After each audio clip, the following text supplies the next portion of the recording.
Fitzpatrick takes the snap, drops back, lobs it back right corner. Decker! He's got it! Touchdown! Eric Decker scores! And the Jets have won it in overtime!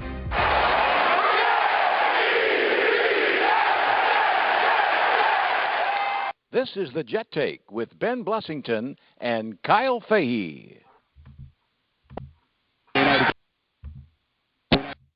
United against the Dolphins. They pass on first down, and it's picked off. Gerald Hodges inside the 10, and he is in for the pick six. And a nightmare start for Geno Smith and the Jets. Oh, praise to the Most High. Seven God is back and starting. Woo! Geno Smith has returned. Kyle, I haven't introduced you yet. Yeah, I don't care. I'm here. Hole. I'm here. Go back to your hole. No, I come out of the hole on Thursdays for this show, Ben, and you're not going to send me back. All right. And yes, the New York Jets announced yesterday that Geno Smith will be starting in place for Ryan Fitzpatrick, which, I mean, should have happened weeks ago.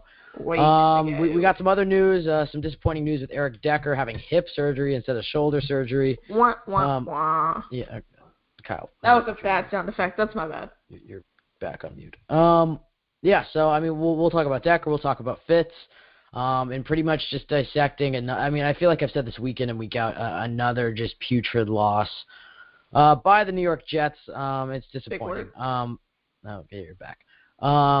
Anyways, so you can follow us at the Jet Take on Twitter. We're pretty much, everywhere. On at the Jet Take. Kyle, find us. What are you, my echo? I haven't introduced you yet. I would like to say your better half. No. All right, and we're on iTunes, SoundCloud, Instagram, Facebook, all that stuff. So now, without further ado, he's been pretty antsy to get onto the show tonight, apparently. Mr. Money, Kyle Fahey, you're on. Here comes the money. Here we go. Money talk. Here comes the money. Money, money, money, money. Kyle, how's it going? Pretty slow, Ben. I mean, Todd Bowles grew some balls. The Jets have a new starting quarterback. And I hope we get a win. All right, well, yeah, I mean, a lot of Jets fans have pretty much just given up on this season, with New York sitting at 1-5. Kyle, have you personally given up on this season? Do you think there's just no chance at making the playoffs? Not do you think, but do you think there's even just the slightest chance that the New York Jets could bounce back?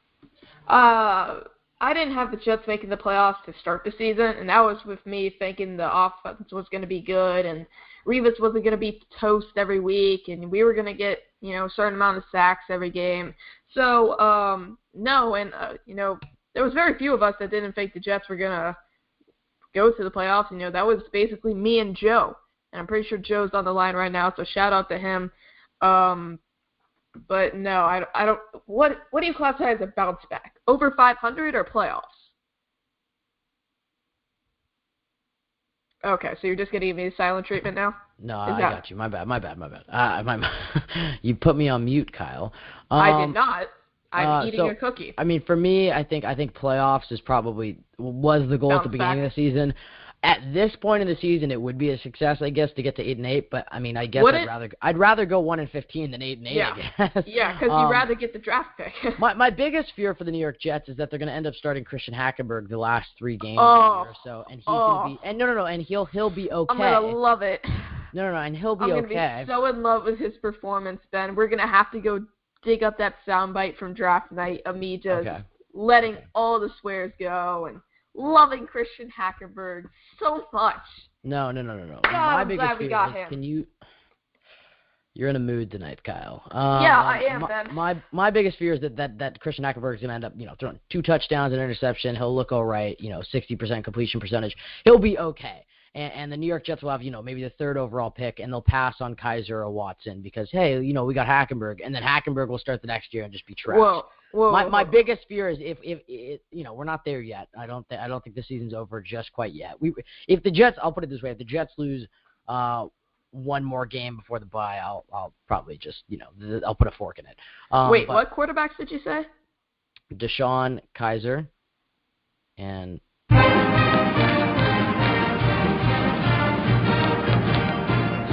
I had a feeling that was coming. That's why I paused. Yeah, you paused mid-sentence and you tried to set me up, but I was kind of slow getting to it. That's my fault. But hey, I will point out something. I'm pretty sure Notre Dame is 1-5, just like us.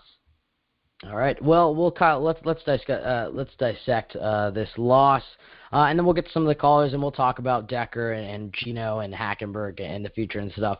But let's focus on last Monday. Obviously, the Jets just did not look good at all. Only putting up 3 points. I mean, they really they were looking. I don't even know how to characterize it. I mean, I can't even remember the last time we had a turnover. Let's put it that way. On defense, I mean, I think it was the Marcus Williams interception. What play did we have in Kansas City? Oh yeah, Sheldon Richardson got an interception off a batted ball. No. That was against Pittsburgh. My bad. But no. Yes, that did not happen.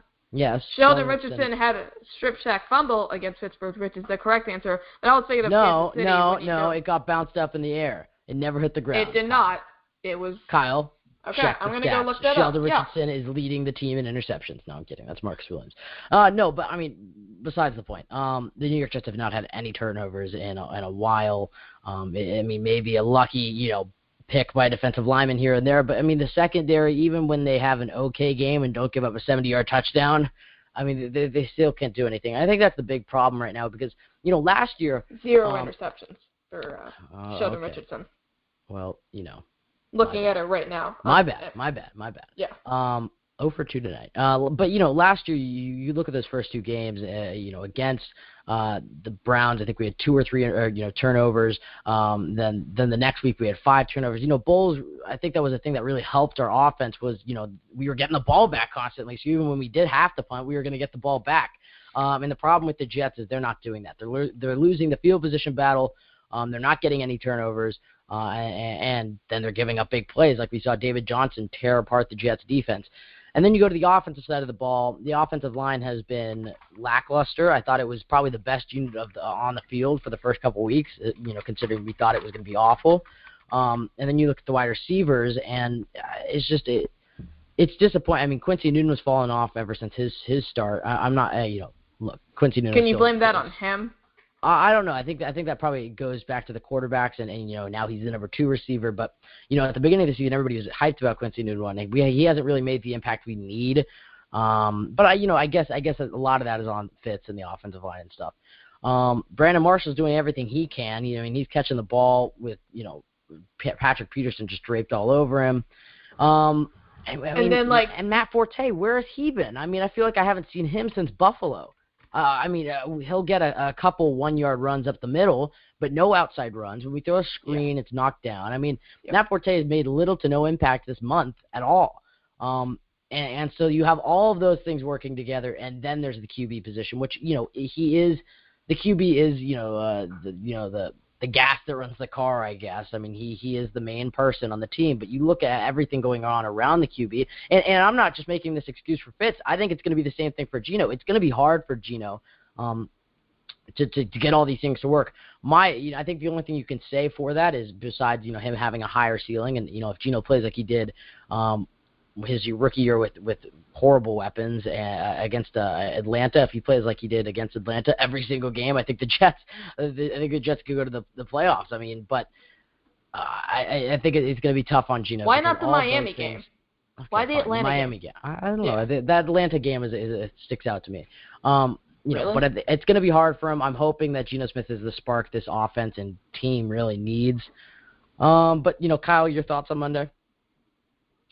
Yeah, I just want to touch on a Geno fan right now. I hope Geno performs well. And if he does, that's great. I don't think it's going to make a difference. Look at this team, Ben. Our offensive line has been struggling. We can't get the running game going. Good QB play wouldn't make a difference, Kyle? Not playoff difference. Well, not at all. Kyle, you just said not a difference. If Ryan Fitzpatrick doesn't throw six interceptions against KC, we're not losing that game. If he doesn't throw 3 against Seattle, Kyle, we gave the ball back to Kansas City 6 times. It's a miracle they didn't put up 50 against us. Kyle, come on. They put up 30. We were in the red zone 3 times when he threw 3 of those picks. Kyle, come on. The New York Jets would have won that game if Ryan Fitzpatrick hadn't. Can I make my point? Go ahead. The offensive line's I'll not, let you finish, and then I'll The talk. offensive line's not playing well. There's no Eric Decker. Matt Forte is lost and not to be found. Bilal Powell's not being used properly. The defensive line's getting no pressure. Linebackers are getting burnt. And, the secondary was the highlight of the game, besides, Brandon Marshall's great catches, which is sad, seeing as they gave up over 100 yards, I believe. I don't know Carson Palmer's official stats, but I know he did pretty decent. So, tell me how this team's a playoff team. Even if Geno comes in and he's a world beater and he's looking like Aaron Rodgers in his prime or something, not saying that he is, their secondary and defense is still getting burnt. They still can't stop the run. They still can't cover. Why do you keep hitting the space bar? It's very obvious, Ben. I'm sorry, Kyle. Please continue with your point. It's like the 8th time, just letting you know. I'm typing notes on how to roast you after this horrible little speech you're giving me on how good QB play wouldn't make a difference. But continue with your little point, Kyle. Ben, okay. So let's just say Geno goes out and puts up 35 points. That doesn't matter when the defense can't stop crap. That game. I'm sorry, Kyle. If the Jets offense puts up 35, if Geno Smith puts up 35 points, the Jets are winning pretty much any game they play. I don't think the Jets have allowed more than 35 except for I don't think they have at all this year. The most I can think of was the Buffalo game, which was 31. So yeah, Kyle, please tell me how if the Jets 13 to 31 against the Steelers. Same score, same point. Yeah, okay. So, but it's 31 greater than 35, Kyle? The defense is, Ben, you know it is, all right? The defense cannot stop. What? They just can't play. They cannot stop getting burnt. And if, even if the offense punts, praised the secondary. Okay, Kyle, I'm going to cut you off here. I said it was the bad part, okay? I said it was bad that they were the best. How is it ruining my credibility, Ben? Kyle, you live in this la-la land where you actually believe that the Jets have any chance. I didn't say I believe. We have not a legitimate quarterback. We don't have a head coach. Points, we're not we don't have a secondary. Our defensive line can't get pressure. Kyle, I'm not saying doesn't know how to play calls. Tell me how, Ben. Kyle, I'm not saying stop banging your desk. I'm not saying that the New York Jets are going to put up 35 points. That was you. I'm saying if they do, like you're saying, the Jets are going to win every game. No doubt about it.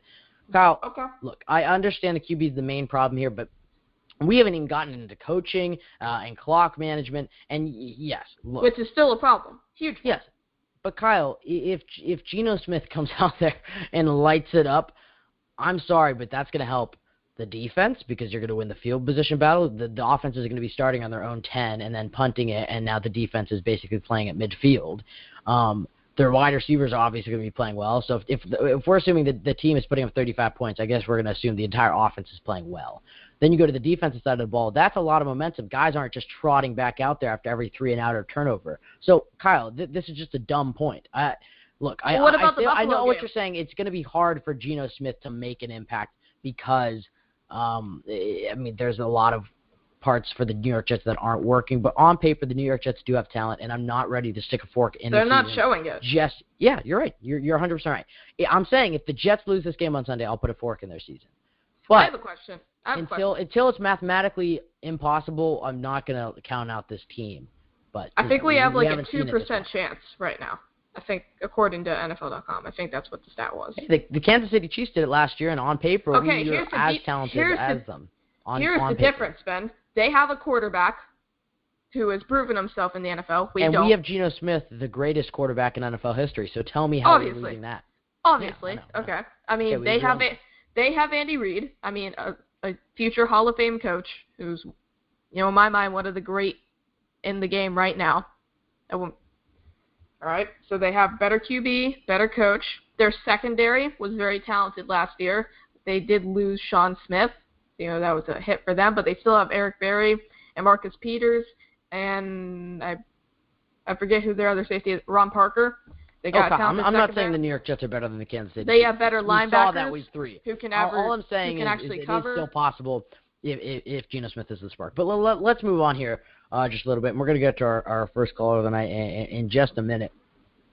Let's talk about Matt Forte. I think that's something that's kind of exactly that's something that's flown under the radar because we have the Eric Decker adding 6 months to his recovery time. You have Geno Smith being named the starting quarterback. There was even a report today that after the week 3 loss that Sheldon Richardson and Brandon Marshall were in a fight, not physical, but very loud and verbal.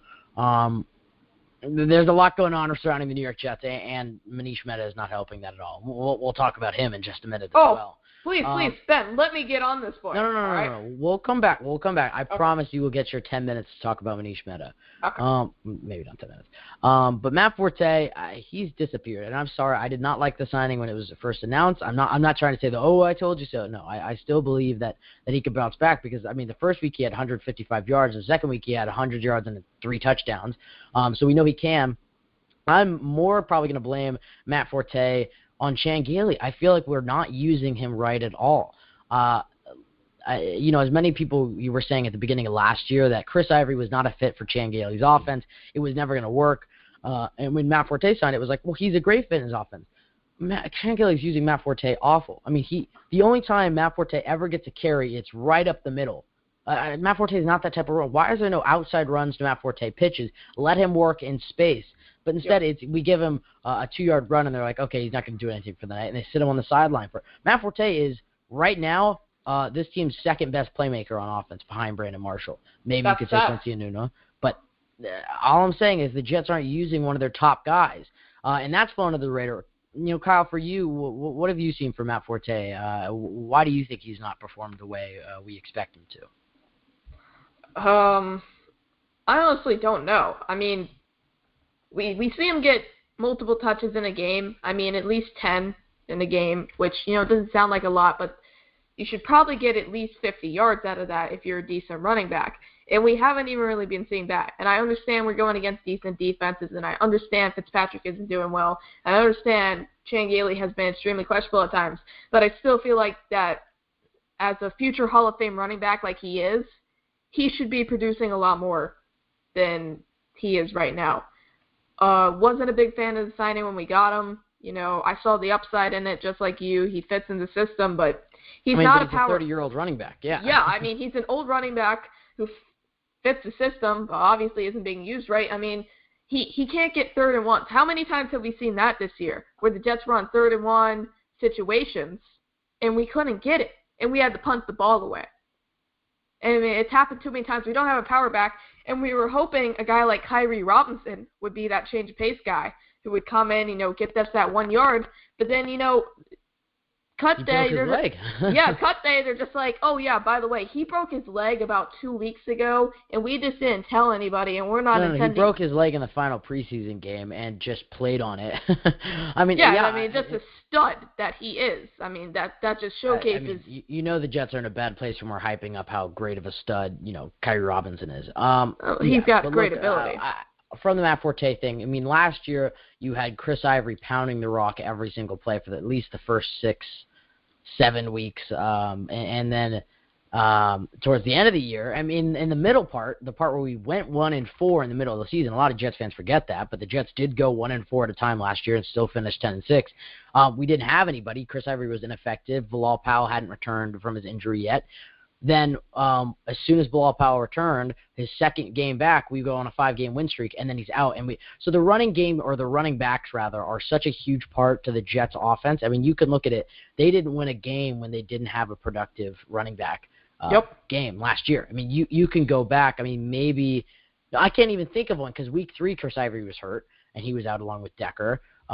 Against the Eagles, we lost that. Then you go week 7, Chris Ivory got hurt. He was out for that. He was ineffective against the Raiders. You go through the list. I mean, the running game is such a huge part of this Jets team, and we haven't seen it at all. So I think that's a huge reason why the gears aren't turning on this team.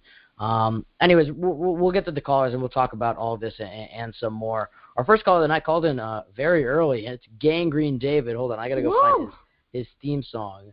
I think he called in like 5 minutes before, so he's gonna bring the fire. Did we get him the new theme song? Oh God, no. Oh no, Kyle, that was you. That was you, man. How is that me? How is that me, man? I don't know. Somehow it is. It's Kevin's fault. It's Kevin's fault. He's the producer. Gangrene David, very anxious, and I'm interested to see to hear what he has to say tonight. You are on.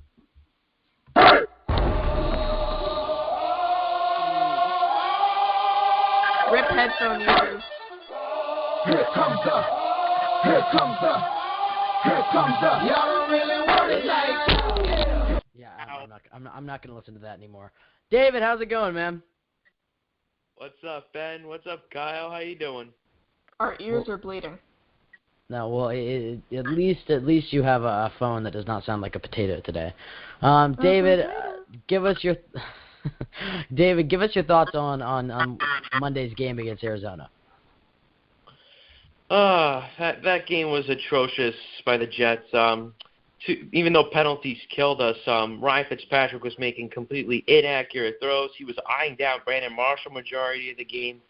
And then come the second half, having a good drive, possibly trying to get back into the game, throws a pick, and gets benched. The moment we've all been waiting for is for Ryan Fitzpatrick to get benched. Now, on the defensive side, they looked a lot better. That cannot be a good thing when the moment Jets fans are all waiting for is their starting QB to get benched. Sorry to cut you off, David. Continue. It's not. But the defense looked slightly better in the first half. No, we didn't really allow any deep balls, even though David Johnson ran around us like... He ran off on the plug twice. I mean, basically. That dude had his way with us. Sure, I was about to go off, but David Johnson ran all over us, and, it was just a good game play by the Cardinals. They took advantage of penalties and went on scoring drives, and pretty much just took advantage of our defensive backs. Now, David, what's your thoughts on the benching of Ryan Fitzpatrick and Geno Smith? We saw him in limited action last week. He went 6 for 6 and then proceeded to fumble and then throw an interception. So nothing best end to his night. But are you excited about Geno? What do you think he's going to do? Just your overall thoughts on Geno Smith starting Week 7. Well, let me just say, first of all, that during the offseason, I was one of the guys craving for Ryan Fitzpatrick to come back because I was worried that if we would put Geno under center, I was just worried that he was going to put up worse than what Ryan Fitzpatrick is putting up right now. But if anything, it's shocking to see what Ryan Fitzpatrick has done throughout the year with these 11 interceptions in the second half and 0 touchdowns. It's atrocious. And now we're already wanting Geno. It's magic. Dude, it's died out. It's died out, honestly. But now, putting Geno Smith in, there are a lot more advantages he has than Ryan Fitzpatrick. He can flush out of the pocket better. He's faster. He has a better arm. And honestly, he learned a lot from this Shane Gailey offense. And I think, honestly, Geno Smith is going to be the spark the Jets need, especially since we could definitely use his speed and his arm strength with these receivers. And especially since now we're at home against this Baltimore defense, Geno Smith better be careful because, honestly, if Geno Smith does not provide the spark the Jets need, then we've got a real, and I mean real, quarterback situation here to the point where we're going to end up starting inexperienced quarterbacks Bryce Petty, Christian Hackenberg, and I don't want that. So I'm a little worried to see what Geno Smith could do, but that optimistic side of me says that, hey, listen, this guy could provide something. Well, sorry, Kyle. The one thing that I'm very excited to see on Sunday and in future weeks, because I believe that Geno Smith will probably get until the bye, unless he's just awful, unless he's throwing picks every damn play. But the one thing I'm finally excited to see is we finally get the answer on Geno Smith. There's no more excuses. I know he doesn't have Decker, but neither did Fitz the last few weeks. It's put up or shut up for all the Geno stands, and obviously I'm going to support Geno. I became a fan of his during the offseason, and I'm going to cheer for whoever is under center. But we finally get an answer. Are they going to be right? Was Geno Smith the best QB on the roster, and we were just hiding him? We'll find out next week on Dragon Ball Z. Nope, stop. Yep, that's exactly what it sounded like. And maybe it was he didn't have any weapons his rookie year. We're finally going to find out, but it's put up or shut up for Geno Smith, and I think that's a good thing. We're at least going to get some answers because when Todd Bowles at first said that Ryan Fitzpatrick was starting, I was just like, are you kidding me? And I was really starting to, Kyle started the whole Fire Bowles, Twitter page and stuff, or not Twitter page, but Fire Bowles. Yeah, Bowles. That was it. The logo, I am human. And the name change, and all I am all that human. Stuff. But when Todd Bowles said that Ryan Fitzpatrick was going to start, I was like, you know what? I am getting very close with this guy. But you know what? I believe in Todd Bowles. I do believe he is the man for the job, and I believe I trust that Mike McCagnon and Todd are going to get this thing right. And Woody Johnson said that they're going to go through each QB on the roster until they find one, and the odds are good that one of them is at least solid. Yeah, we have four, you got a 25% so one of them has to be chance. okay. Yeah, one of them has to be okay. All right. Now, David. Oh, Yeah. sorry, Kyle. Did you have something you wanted to say? Yeah, I got a couple questions for David. You know, I like to play the host every once in a while, Ben. I mean, I'm still the child at heart. And Ben, don't think about this question. David, do you still think the Jets can go 12-4? That's not even possible at this point. I don't even know why. 11-5. Yeah. 11-5. And by the way, David. that was a joke. Just, I'm not stupid.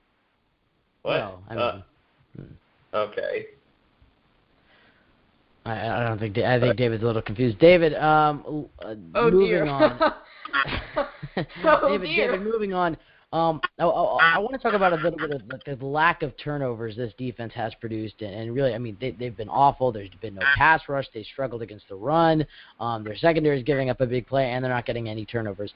It's obviously hard to pin it on one thing, and there's really not a right answer here. But what do you think is the main reason why this defense has just been so lackluster? There's no turnovers, as we said, no pass rush, all of that stuff. Well, but beyond they suck, what do you think has made the biggest difference between last year and this year? Is it just the level of talent is greater?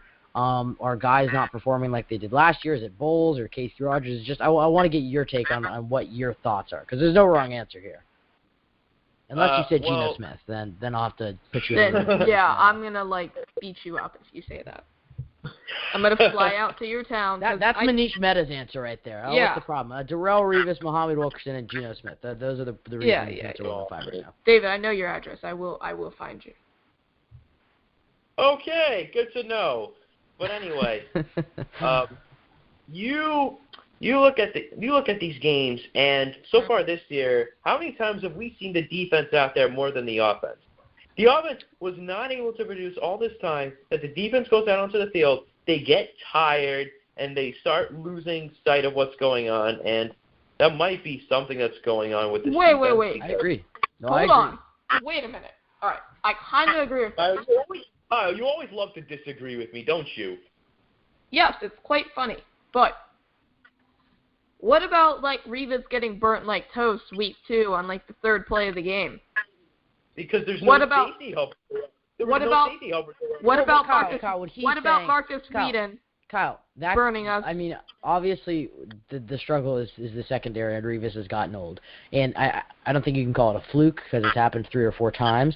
But the least you can say, what he's saying is the reason that David Johnson is getting these long runs or is putting up 3 touchdowns and through the game, at least in the second half, the Jets have fallen off a lot. Not on Monday, but in previous weeks, has been because the offense goes out there, does nothing, gives the defense bad field position, and then they go do it all over again, and then the defense is tired. It's just, I mean, I agree with David here that the long drives and the lack of offensive production is a huge key. Well, David Johnson scored a touchdown on their first or second drive of the game. Are they tired at that point? Because if that's the case, that's a problem. Kyle. The Jets would have had that last year. I mean, maybe not, but at least a huge chunk of these points that are coming after bad offensive drives. Obviously, the Jets gave up a touchdown to Marcus Goodwin and David Johnson early on in the game, but he said and Sammy Coates. But he's saying, the other ones, the ones that are pushing the lead to double digits and stuff, are coming after those long drives. Oh yeah, definitely. Well, David, now I want to get your thoughts on Eric Decker, officially ruled out. Well, he's already been officially ruled out. For the rest of the year. He had hip surgery instead of shoulder surgery, so he can't get his shoulder surgery until he's in crutches or until he's off crutches. And in my mind, I'm just unless Ben was. If I was Eric Decker's agent, I'd hire a nurse and I would get him in a wheelchair and get both surgeries on so he can be ready for June. Maybe he'll be in a walking boot and not in crutches in 1 to 2 months, and that way he would be back for the start of the regular season. Are you concerned at all that Deck won't be ready for the start of 2017? Oh yes, because look at Eric Decker. He's a huge red zone threat, and he's a huge red zone threat. He's a great guy for third down, and pretty much losing him for these last few weeks was a big blow because you look at him with the shoulder injury, wasn't serious. He played in that KC game, and then he aggravated the shoulder injury, and then he was ruled out. I would have honestly rather have him miss that KC game where he had only one catch and where we got blown out, and then heal that shoulder injury, come back against Seattle, play a lot better, than aggravate the shoulder injury, and now he's out for the year. Because Eric Decker he David, still had the hip injury, and Ben, the doctors were amazed that he had played through this. And I mean, it would have happened at any other point. But David, that is a good point. And Kyle, I'll let you speak in just a second. But David, that is a good point because it really pretty much ever since Decker has been hurt, and he got hurt in that KC game and pretty much just didn't play that many. He was on a snap count. The offense has been so much worse, and I mean, you can tell how much he meant to Ryan Fitzpatrick. And Kyle, you can say what you were gonna. Yeah, and this is exactly where I was going. Like, God forbid Decker did play or something, right? Or he didn't play in that Kansas City game. Jets fans immediately would have been like, oh, it's because, Fitzpatrick doesn't have Decker.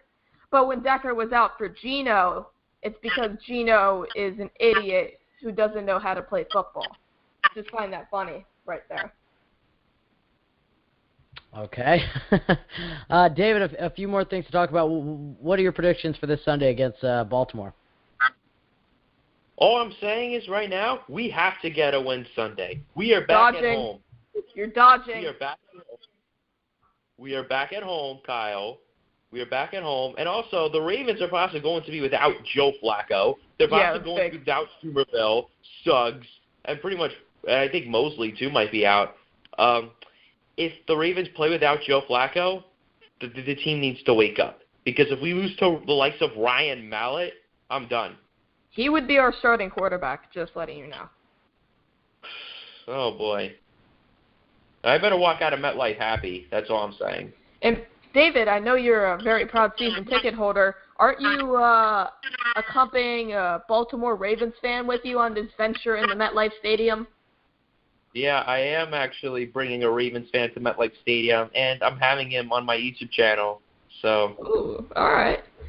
Yeah, we're gonna be at the game. All right, David. Well, thanks for being on. Why don't you go ahead and promote all your social medias and YouTube? All right, so you can subscribe to me on YouTube at Gangrene David. I talk Jets. I react to games. I can talk Jets with anybody. I can have you on.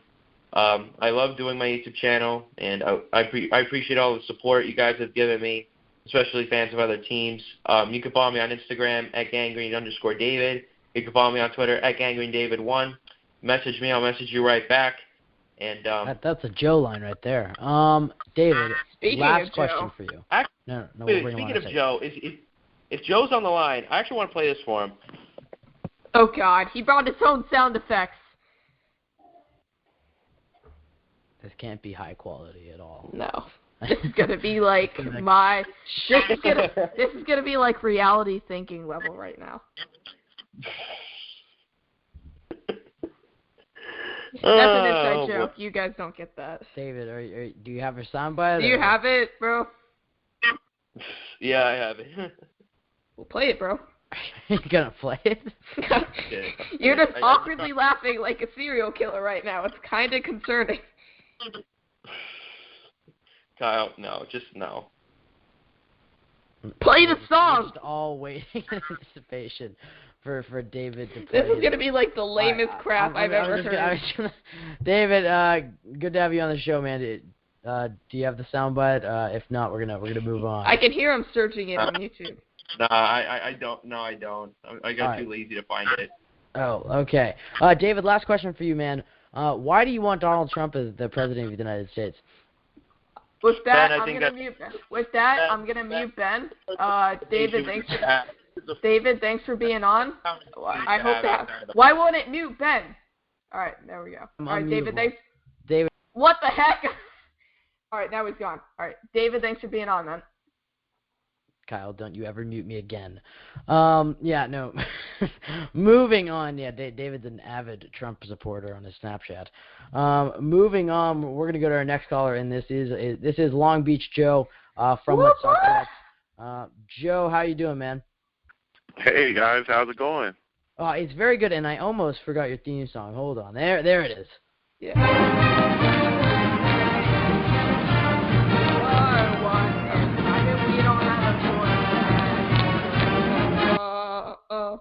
The receivers drop them all. Joe, we just had to get that out of the way. I mean, you can't be too annoyed with it because they're like 1-5 now. So, I mean.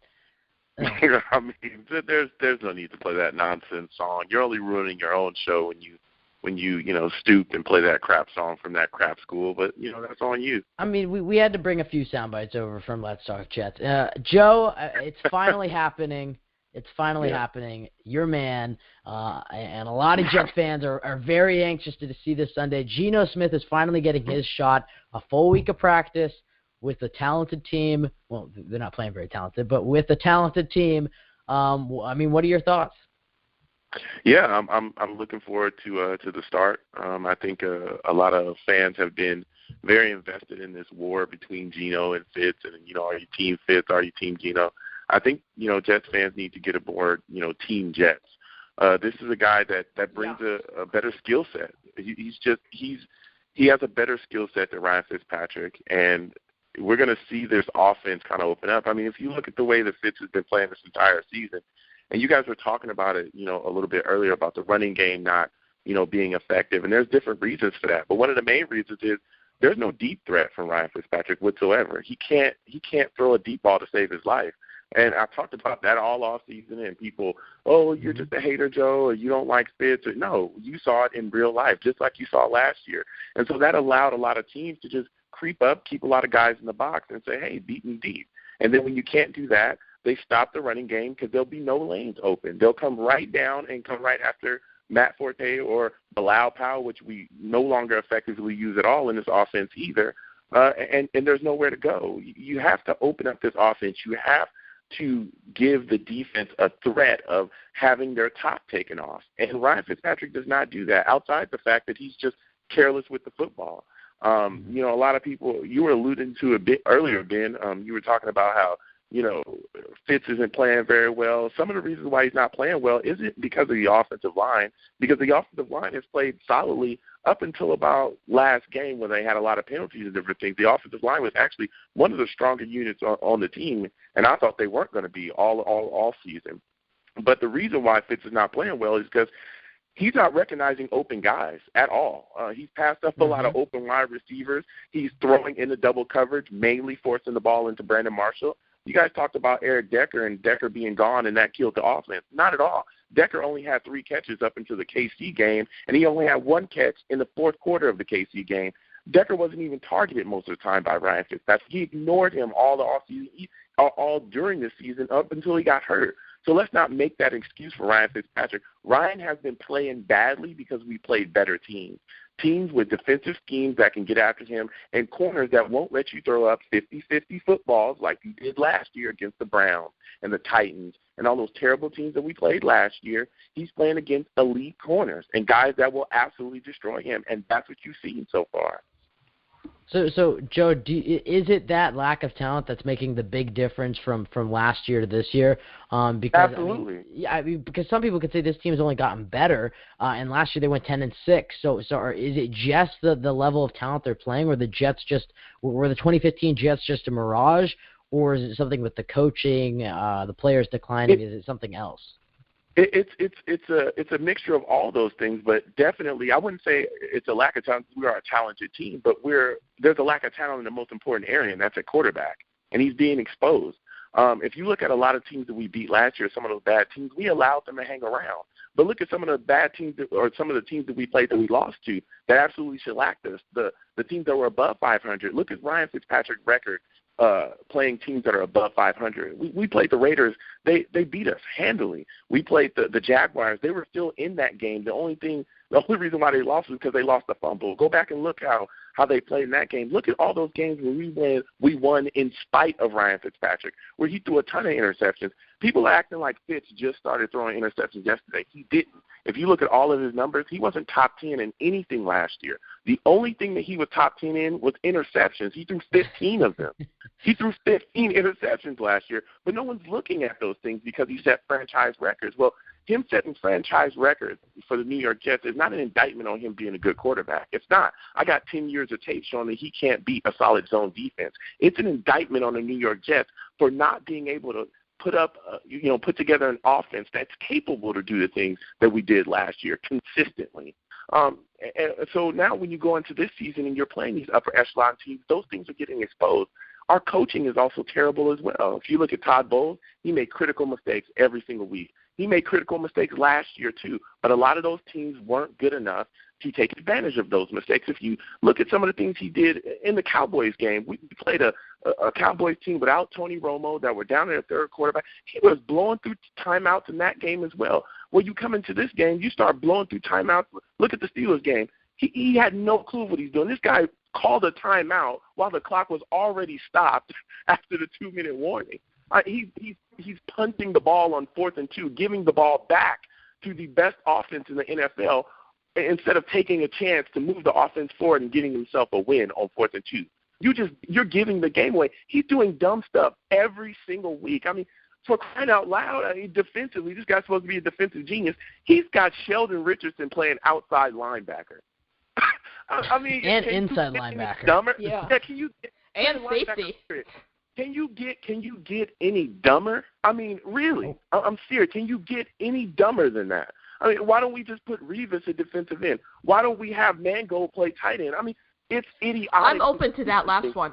I'm really open to that. Stop. This guy is rendering players. Big old 74 would catch like 8 touchdowns. I've said it time and time again. This guy is rendering players, some of our best defensive weapons, ineffective in his game plan weekly. He's doing this time and time again. Lorenzo Malden was a guy that we talked about time and time again, in the offseason. This is a guy we're excited about. He's going to come back. He's going to be our big-time pass rusher that we've lacked for years. He's showing promise. Well, what does Todd Bowles do to squash that out? Oh, hey, Lorenzo, why don't you gain some weight? He hasn't gained weight. He's running stunts on 3rd and long, slowing the pass rush down. Lozo doesn't look the same at all, and he's frustrating in his play as well. You can see it. This defense is hurting. It's hurting because Todd Bowles lacks a solid game plan, and he also doesn't adjust. He doesn't adjust to anything that offenses do against this defense. That's why our secondary is getting beat the way they're getting beat. Revis, how many times did Revis give up big plays? When is the help going to come? 80 million. When are you going to put a safety over the top of Revis? He never did that. Revis got beat by A.J. Green. He did nothing. Revis got beat, by Gilmore, by Salas. Time and time again, he did nothing. But if you go back to last year in that Buffalo game, when Revis was getting torched by Sammy Watkins, he did nothing then. You cannot play these great coaches that we're playing. And we haven't even played, Belichick and the Patriots yet. We've just gone down murderer's row of coaches with Tomlin and Pete Carroll and all these great coaches that we played so far and not make adjustments. These guys have made moments. Their franchises have made moments, by providing themselves opportunities in playoffs or in big games, period, by snatching the game away with coaching decisions and preparing their players coaching-wise as well. We're not doing those things. We're a bad football team. And until a lot of fans get that in their head and start seeing what's going on out here, we're going to continue to have these moments and fans looking around like, what happened? We're playing good teams. That's what happened. Yeah, I mean, you are preaching to the choir right now, Joe. I mean, this is something I have been saying since week 2. I mean, even the win that we got in Buffalo, he still made mistakes that let Buffalo stay in that game for a long time, up until the last minute. And, I went on that little rant on your show. I also had it on my Instagram. I had guys like Willie Colon calling me out, calling me disrespectful to Todd Bowles, saying that he held people responsible. This Ryan Fitzpatrick. Kyle, because after 2 losses, you started the whole Fire Bulls campaign. But here's the Here's the Ben. It's been all of last year too. It's not like Kyle, this we went season. 10-6 last year. I mean, no. Did we make the playoffs? You got mad because you posted on your Instagram with your Fire Bulls photo, and he was like, Kyle, or he was like, dude, he's been here for 1.5 years. Let him get his players. And he's made extremely questionable calls. He has cost us games. He has cost us chance after chance. He has let other teams in. Kyle, who are you going to replace him with right now? I don't know. There are a lot of very good offensive coordinators and defensive coordinators who deserve jobs. Your whole original point was to fire him. So do you want to put Casey Rogers there, or Chan Gailey, or Kevin Patullo? I would be in favor right now of Kevin Patullo. He's our quarterbacks coach, Kyle. Quarterback is like our worst part of our team right now. Do you want Chan Gailey or Casey Rogers? Because I don't want. I don't want Todd Bowles. Damn quarterback coach, Kyle. What are you smoking, man? Oh my goodness. Now, Joe. We got to move on from that point. He wants our quarterback coach to take over as our head coach. No, Ben, you're just acting right. Ben, I like how you're like totally just avoiding that. You totally want to keep Todd Bowles, and you think that he's done a decent job. Yeah, I like how you're avoiding that. I do want to keep Todd Bowles. Okay, so I didn't say he's doing a decent job, but I don't want to fire him for our quarterbacks coach. Now, it's not like we're making the playoffs anyway. I mean, we'll see. Yeah, Joe, I guess that was a nice segue. Do you think that the Jets' season is all but over? Are you ready to put a fork in it? Because, from my standpoint, and I've tweeted this out, and this is a very optimistic take. It's not one that I necessarily think will happen, but at least wishful thinking is the Jets are 1-5 right now. This Baltimore game, ever since pretty much the schedule came out in April, we've classified this as a swing game because of the games following it. If the Jets win this game, it could give them a lot of momentum because it's at home, and then they go on to play, the Browns, Dolphins, and Rams. What I have been saying is, if Geno leads this team to a win, it could, very wishful thinking, it could maybe be 4 wins and get us to 5-5 at the bye. I'm not saying this is going to happen. Don't roast me apart here. I'm just saying, the Ravens are an okay team. The Ravens are an okay team, but if you beat them, you're getting the Browns, a bad team right now. If the Jets can't beat the, I'm just going to ignore you. Just sighed, Kyle. If the Jets can't beat the Browns, we don't deserve to have anything. The Dolphins, that one would probably be the toughest one, but the Jets seem to have the Dolphins' number last year, and the Dolphins are in a very talented team. And then the Rams, the Rams are going to have to travel. The Rams are going to have to travel, across the coast with Case Keenum as their starting quarterback. I'm just throwing that out there that they're not the worst opponents, but they're far away from being 3 good opponents right there. Do you think there's any chance of that happening? Because I said this on your show, I think 2 weeks ago or something, and you were like, "Oh, what? The Browns are a solid team, and the Dolphins have some pieces. No, I told and the Rams have Todd Gurley." Yeah, basically what I said is that if the reason why I said that is because the Browns, they do play tough. But they play very tough. Here's my thing is that I came into this season. I didn't think we were going to make the playoffs. Period. Like I said, 8-8, 9-7. That's literally what I said then, and that's what I'm saying now. I don't think we make the playoffs. Outside of seeing how Geno gels with this offense, seeing what he does out there, he has a great skill set. But again, this is his first game. We got to see, what comes out of him and everything. I'm more worried about the coaching. Can you? Because you're talking about all the things on the field. We'll see if Geno can get us a win if he can do that. But can you guarantee that Todd Bowles won't make a critical mistake to throw a game away again? Thank you. Because he's done that every week. I mean, literally, he's done that every week. Is he going to fail to make another adjustment that's going to give away another big play again to the opposing offense? Because he's done that every week. So these are the questions that I have. So I can't sit here and say, oh, yeah, well, Geno's in. Now it's time to go. We're going to the playoffs. No, I'm not going to say that. And I'm going to stick with the point that I said all offseason when I analyzed this team after watching hours of tape upon hours of tape of this team.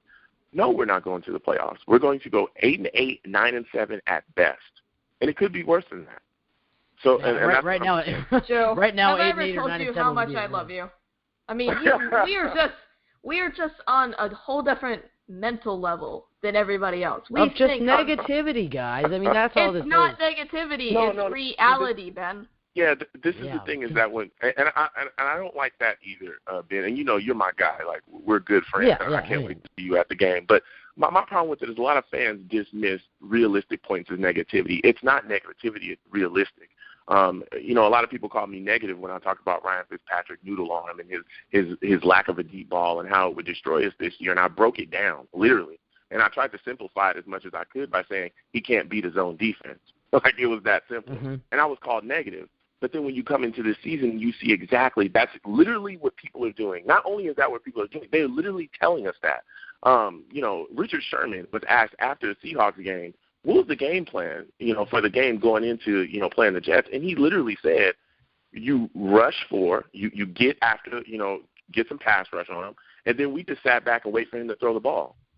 That's literally what they're doing. They're just sitting back waiting for our quarterback to throw the ball.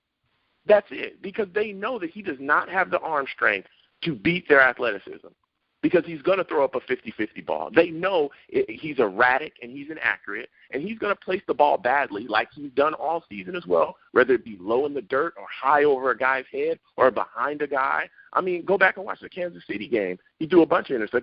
Go back and watch that Seahawks game. He did just that.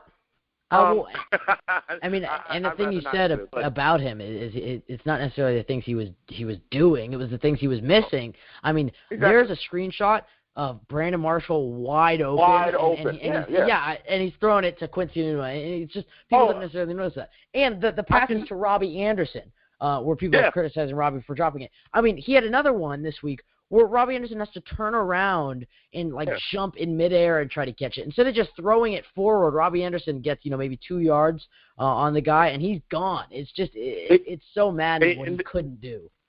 But that's a great point you brought up as well. That's exactly what I've said in the past as well. And like you just said, it's like you watch him and you watch Fitz, and he's been allowed to start, and he's killing the growth of these wide receivers. He's killing the growth of these young guys.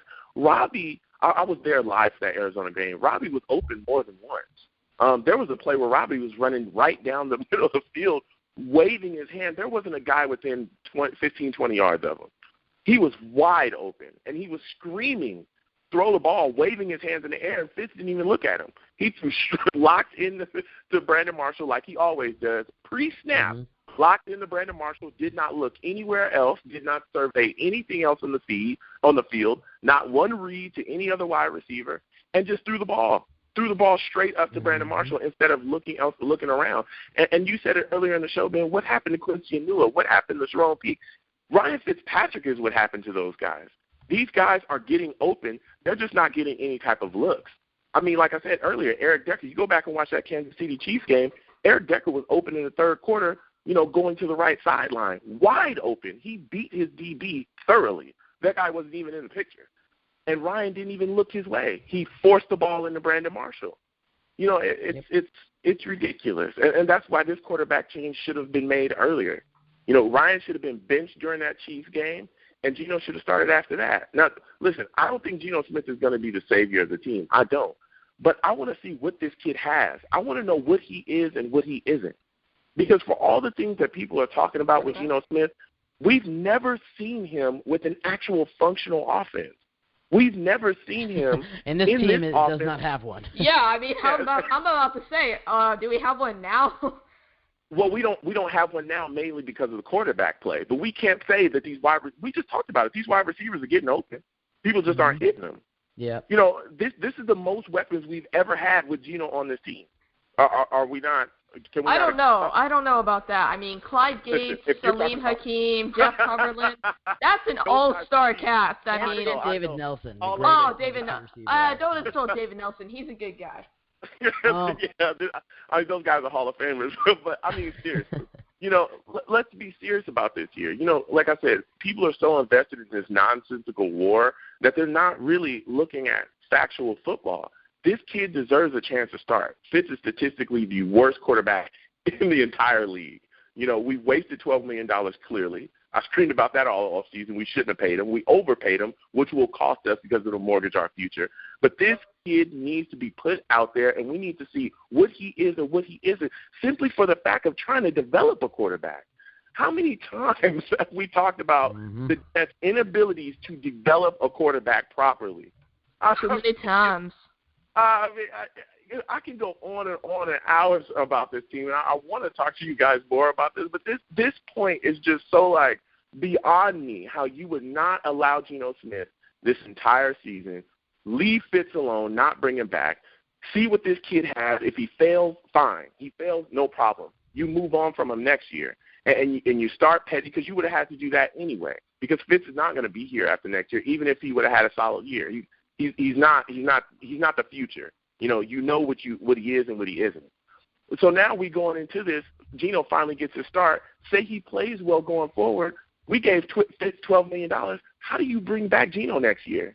You can't. You can't do it. That's because Joe, this is the point I made last week, and Ben said that I was an idiot for it, and that we would be happy. And you cannot bring him back next year. He will not come back here. Especially if it's his choice, he is not coming back here. Oh yeah. Factually, the fan base can't stand him. The regime has disrespected him. They signed Fitz the day before camp, making him believe that he was going to be the starter the entire time. Look how they played it out. You had teammates coming out yelling about Fitz, bring him back. You had Brandon Marshall posting pictures on Instagram with this guy. I mean, while negotiations were going on. Yeah, stuffed animals catching touchdowns. More than our wide receivers have. It's like, why would he come back here? And a lot of people are well, why? Where is he going to go? Listen, I watched Osweiler put together a couple games and go to the Texans and get $18 million. Geno Smith is a young quarterback. I didn't say that. Geno Smith is a young quarterback that has a live arm, that has a solid skill set. If he comes out and puts numbers up with this offense, just looks solid, somebody is going to give him a chance. And he can legitimately go into their front office and say, listen, ever since I came to the Jets, I've been strapped with coaches that did not give a damn about offense at all, Rex Ryan, or I was put in a non-functional offense with a bunch of scrubs, Clyde Gates and Stephen Hill. What was I supposed to do there? What about Salim Hakeem, your best friend? I love Salim, but let's be serious here. So those are credible things. So it's going to be a tough situation, especially going forward. But like I said, I'm excited to see him start. I want to see what he gives us, and hopefully, we can get solid, just look solid out there and build for the future. But no, I don't think we're a playoff team, and I have a lot of questions going forward as well. You and every single other Jets fan. A few last things here. Devin Smith has started practicing, and he could make his return. My prediction is probably the game after the bye, which is Sunday Night Football against the Patriots. I'll be there. But that might not bode too well for me. Wait, is that on Christmas Eve? No, it is Thanksgiving weekend. So the reason I'm going to that game is because I'm already going to be in New York.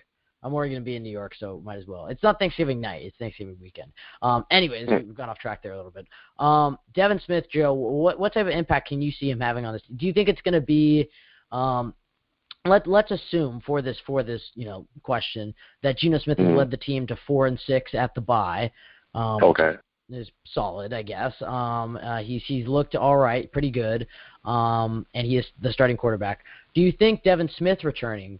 What do you think that will do for the Jets offense? Because he's a guy who can stretch the field, and last year he was so limited because Patrick is his quarterback. And let me preface this with Devin Smith has to learn how to run other routes than a streak, but that was his go-to thing, and we couldn't hit it, especially his rookie year. But I'm just curious to think, what type of impact can you see Devin Smith having in a few weeks? Yeah, it depends on how he comes back from that injury. That ACL tear, that's a big one. It takes you, quite a bit to come back from it. I'm fully prepared for a lot of Jets fans to already call him a bust. To me, he got hurt. This is probably going to be the time where he kind of, comes back. He's probably not going to look the same. I don't think you actually will get a realistic perspective on what this kid is and isn't until next year. But if he comes back and he's solid, he could provide, again, another guy that literally is going to blow the doors off your defense if you don't get him covered. If you do not account for him, with Geno throwing the football, that could be 6 in your face. So that's another threat. Another guy that is extremely capable. He's kind of in the same mode as a Sharon Peake or Robbie Anderson, young guys that are fast and will kill you.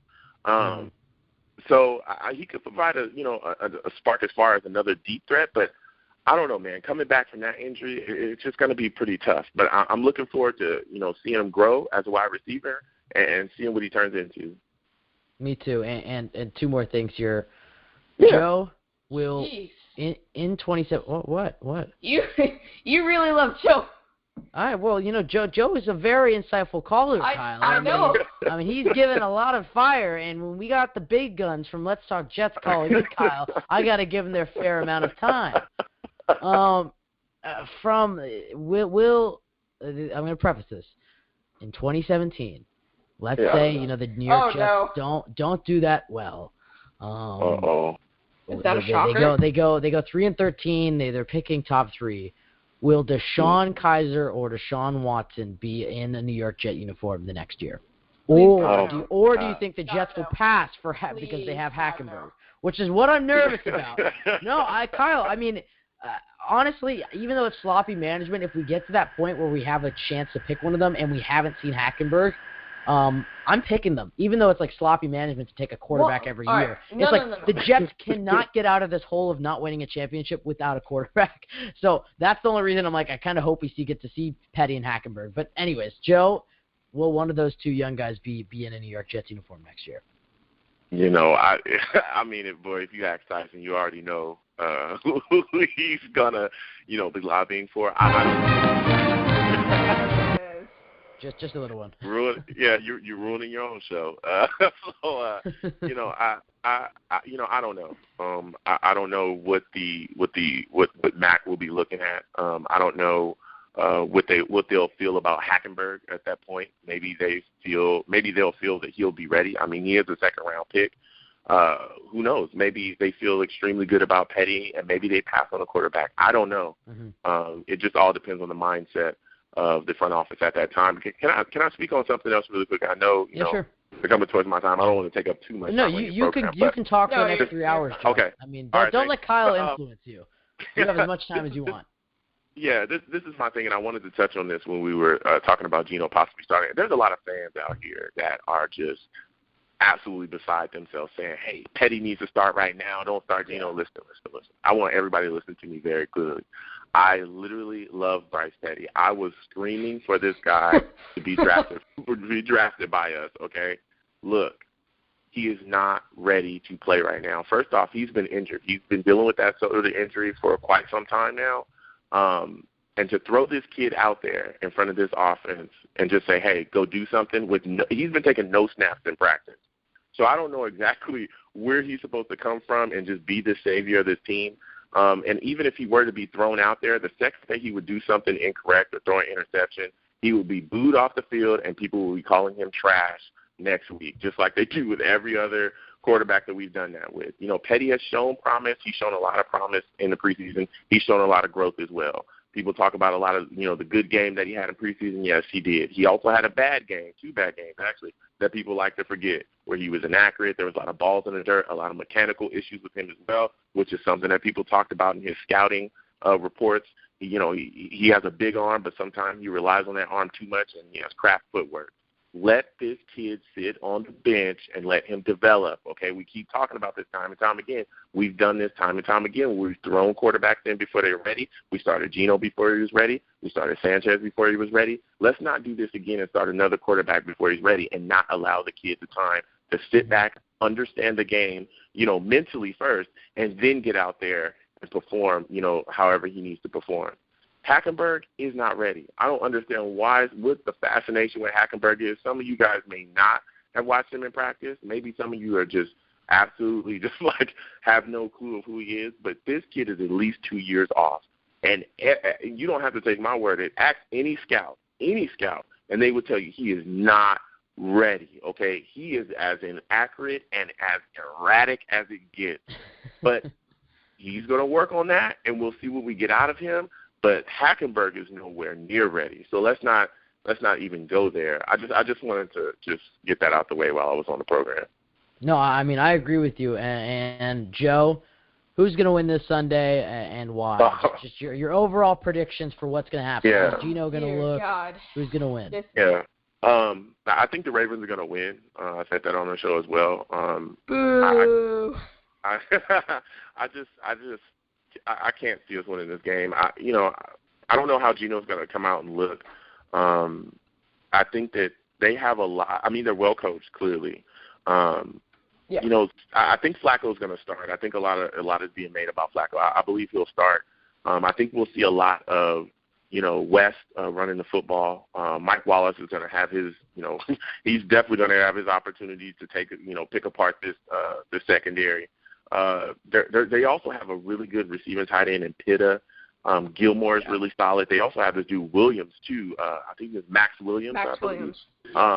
He's another. All three of these guys are very capable receiving tight ends. And we all know that we haven't been able to cover a tight end since our inception.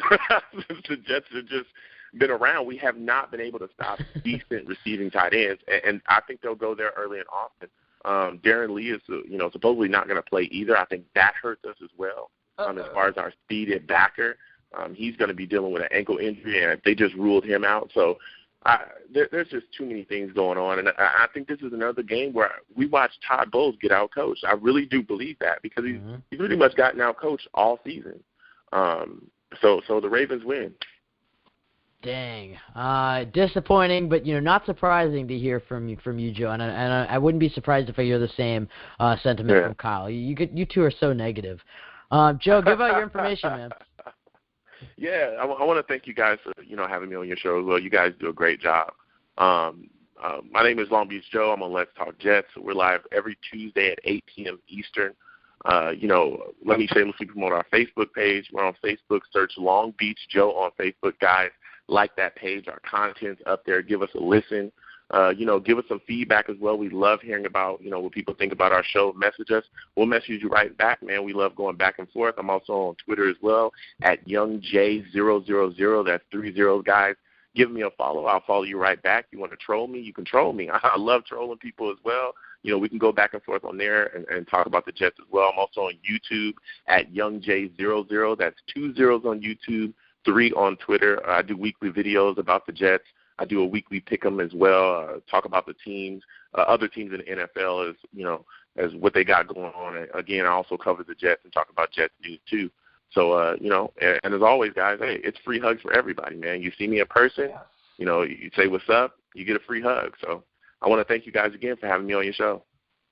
Joe, I mean that speech right there, that speech right there is so well performed. I mean, you have it nailed down to a T. You know exactly. Two zeros on YouTube, 3 zeros on Twitter.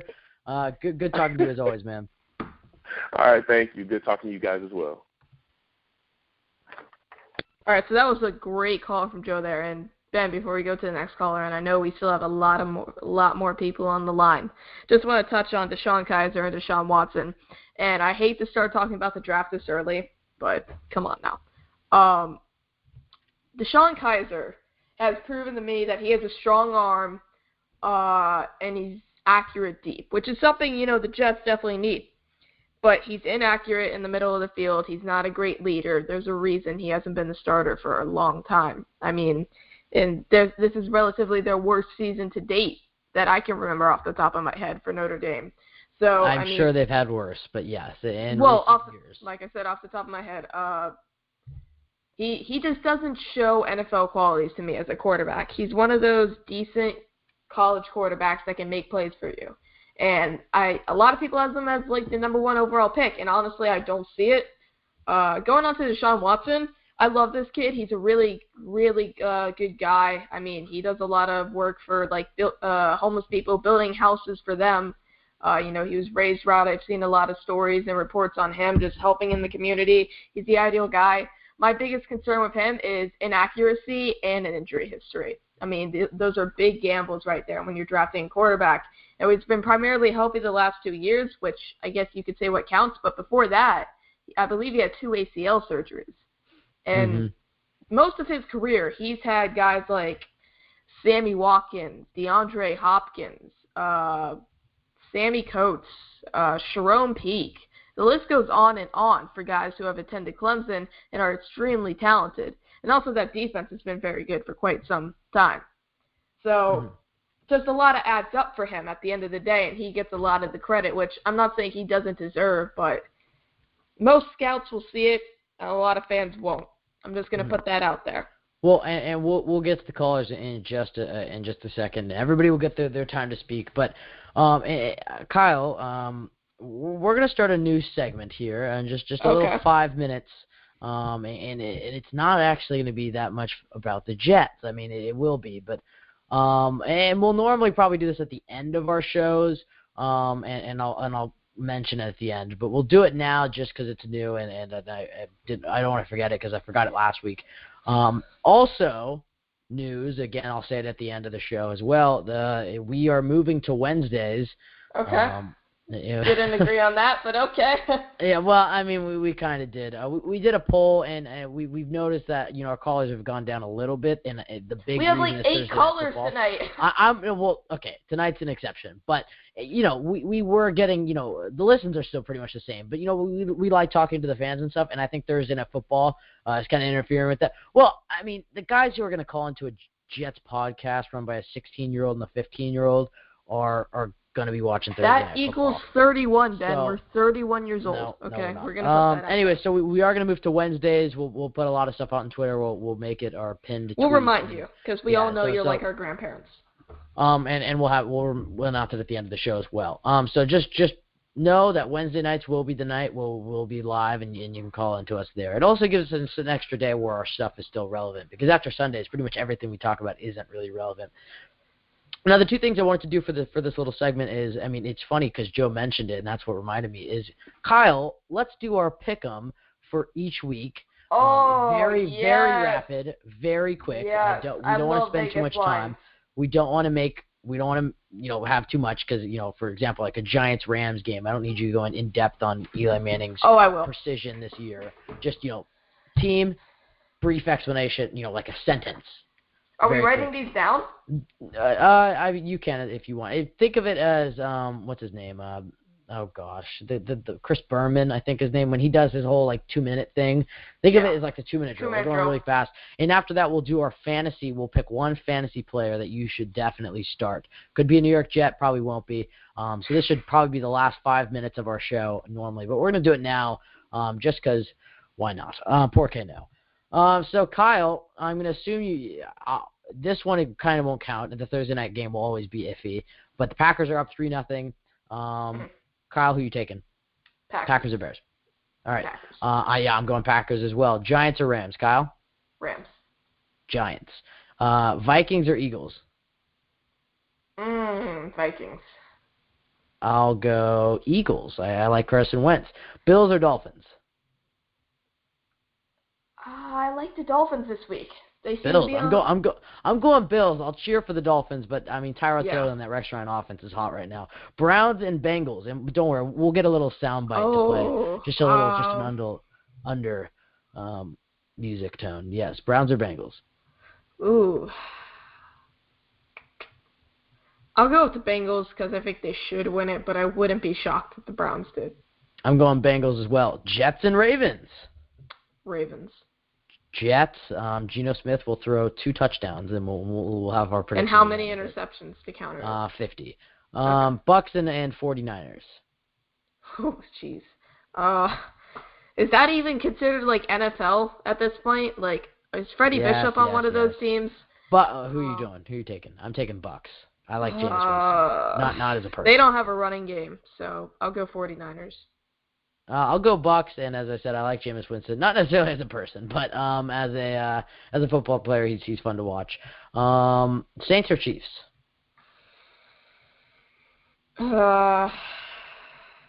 Saints. I'm going Chiefs. I'll be cheering for the Saints, but Chiefs are home. They're tough to beat at Arrowhead. Colts or Titans? Oh God, Titans. I'm taking the Colts. I think they're going to bounce back. Andrew Luck's going to lead them to a win. Redskins or Lions? The racist team. Yep, Redskins. Jamison Crowder will have a punt return for a touchdown. Raiders or Jaguars? Wow, this is like the bottom of the NFL last year. Raiders, easily. I'll go. Don't even say the Jaguars. Jaguars. That's my prediction, and you know why? I'm muting him. No, stop. Yeah. Don't mute me, Kyle. That's a terrible pick. Kyle, I'm thinking I'm thinking Allen Robinson, Allen Hearns are gonna have huge days against the. Okay, what about Amari Cooper? Okay, that's just David Emerson's the highest rated corner according to Pro Football Focus. Who's gonna guard Allen Hearns? I'm just saying. I'm just throwing it out there. We're not the Jaguars take. Chargers or Falcons? The Dirty Bird will rise once again. Falcons. I'll take Falcons are home. Chargers have to travel across the country. I'll take Falcons. Patriots or Steelers? Patriots. I'm gonna go. Don't even remember Steelers, Ben huh? Roethlisberger's out. Oh, yeah, never mind. Patriots. My bad. Thank you, Kyle. Save my pick there. I'm not gonna take Landry Jones. Seahawks or Cardinals? Two more. Seahawks. And I'll take the Seahawks as well. Texans or Broncos? This is the last one. Broncos easily. What is that sound effect? Never make that again. I don't know. I'm going to go with my upset of the week. The Texans are going to win. Brock Osweiler is going to go into his old house on Monday Night Football and beat the Broncos. Listen. We do not have good fare on Monday Night Football, so... Yeah, whatever. Kyle, I know you're not really prepared for this, but one fantasy football I'm prepared. You cannot sit this week. Mike Wallace, wide receiver, Baltimore Ravens. Gosh, I'm telling you right now, that is 20-plus points unless he tears an ACL or something, which is, could happen. I don't even care if Joe Flacco's not playing. They're going to be throwing the ball a lot because they know the Jets' secondary literally looks like, I don't even know how to describe it. The Galaxy Note 7. You know how that always blows up and gets burnt? Yeah, my dad had that phone for a while. Yeah, okay. That's what our secondary is. Okay. Who am I going to pick? Crockett Gilmore, also. I'm deciding. Hold on. I'm looking through my team. Wait, you said I wasn't prepared. Your team, you're like 0-5, Ben. Hey. 1-4. I'm going to go with... No. Wait, can I change mine? Le'Veon Bell versus New England. I don't think they're going to be able to stop him. Okay. I mean, they only have a great defensive line, and great linebackers. Makes sense. Wait, can I change mine? Actually, I'm changing mine too. Tyrod Taylor versus the Dolphins. I was looking through my teams, and Tyrod Taylor versus the Dolphins. I think he's going to light them up. Kyle, change it really quickly because we've got to go back to the Jets. Yeah, it's funny. I'm also changing mine to an AFC East quarterback. Ryan Fitzpatrick. Guaranteed 30 points. Okay, never mind. All right, time to bring on our next caller of the night. This is Kyle from New York Jets Supporters Club. Kyle, how you doing, man? Oh gosh, wait, hold on. I have to get a theme song. Hold on. Hold on, I can rap it. I can do this. All right. Hey, hold on. I have to find it, Kyle. Hold on. Don't speak, other Kyle. Hold on. There we go. All right, my man Kyle is on the line, and let's hear this cold take right now. Credit cards and scanners, and then listen about. Panda. I got broads in Atlanta, just to lean the family. Credit cards. Oh, Kyle, you're just such an amazing rapper. Other Kyle, caller Kyle, how you doing, man? I've been better, guys. How have you guys been? Well, I mean, 7 God. Where have you been? You were like Matt Forte. Drinking. You were. I've been in my room drinking. This team makes me. I don't blame you, man. Same. Are you like 12? Me? Yeah. He's in like college. Kyle. I just graduated. I'm sorry. I was talking about the other. Oh, he graduated. Something you haven't done, Ben. I'm a junior in high school. Kyle, not Faye. Kyle, I mean, what are your thoughts on this team? What are you predicting for this Sunday for Geno Smith? I'm predicting it's not going to be fun. I think that this is the game where the fans have had enough, and you're able to see a lot of negativity now that, Wait, we haven't seen that already? No, well, not at a home game yet, because the last home game was against Seattle, and a lot of people were still very optimistic that Fitzpatrick would bounce back. But I think that now that this is the next home game, that Geno's going to get a lot of drunk, pissed off fans, mainly because of Ryan Fitzpatrick's poor play. Even though Geno, doesn't deserve it, I think that the boo birds are going to come out, and Geno's going to be getting booed all game because they're pissed off at the team as a whole, not necessarily Geno Smith. And I think it's going to be a rough day for him and the Jets offense. I mean, I don't know what the snap count was before the benching. Can you let him talk, Ben? I know. Jeez. Kyle, what are the chances that a We Want Petty chant breaks out on Sunday? You know what? It wouldn't surprise me. It wouldn't surprise me, but I don't know about that. We want Patty. I mean, he's not Tim Tebow, so he doesn't have that type of star power where Tebow was getting chants back when he was the backup quarterback. But I don't think we get a Petty chant. Well, so do you think Geno's going to have a good game? I think he'll have a decent game. I think he'll look rusty. No. To the no, I don't no, think. no, hell to the no. This is I don't think why it's Kyle his doesn't fault. vote, because It's just- Fahey is just like a little kid over here. He's just in his little car seat and just can't sit still. I'm playing Pokemon. I'm being quiet. Oh God. All right. Well, Kyle, we talked about this at the beginning of the show, and I don't know if you heard it, but we were talking about Matt Forte and his lack of productivity. I mean, do you have anything to add on to that? I mean, from my point of view, I've said, really since he stopped producing, this entire offense has been stopped producing. And if you go back to last year, the Jets didn't win a game without having a solid running attack. Every single game they won, or I'll put it this way, every single game they lost, they didn't have a good running attack. Whether it was Chris Ivory at the beginning of the year, in the middle of the year we had nobody, we went 1-4, and then at the end of the year we had Bilal Powell until the last game of the year. And our win and our should have win in the game we should have won against the Bengals, Matt Forte was killing it. So what's your analysis on Matt Forte and his lack of productivity in recent weeks? My analysis is that Matt Forte is done.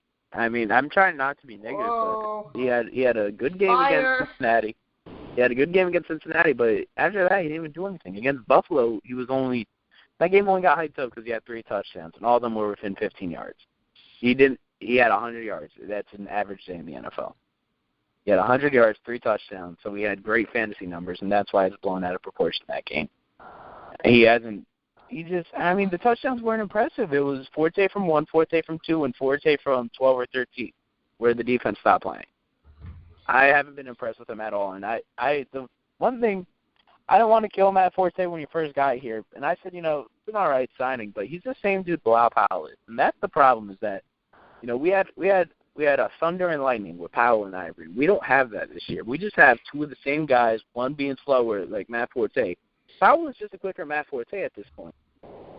And they're using him completely wrong. And I don't think we're running it outside because he can't hit the outside because his blocking is terrible. And I don't think he's got the speed to do it. One thing I noticed in the Kansas City game is he's 8 yards upfield bouncing around like he's trying to find a hole behind the line of scrimmage. And when Powell gets the ball, he just runs. He gets the ball, finds the hole, and he goes. Forte doesn't go all the way. And that's the biggest problem with Matt Forte this season. I mean, that's the type of runner he is. I mean, that's what he's been his whole career. But that's not what you do because he it works. He's a future Hall of Famer. It has worked.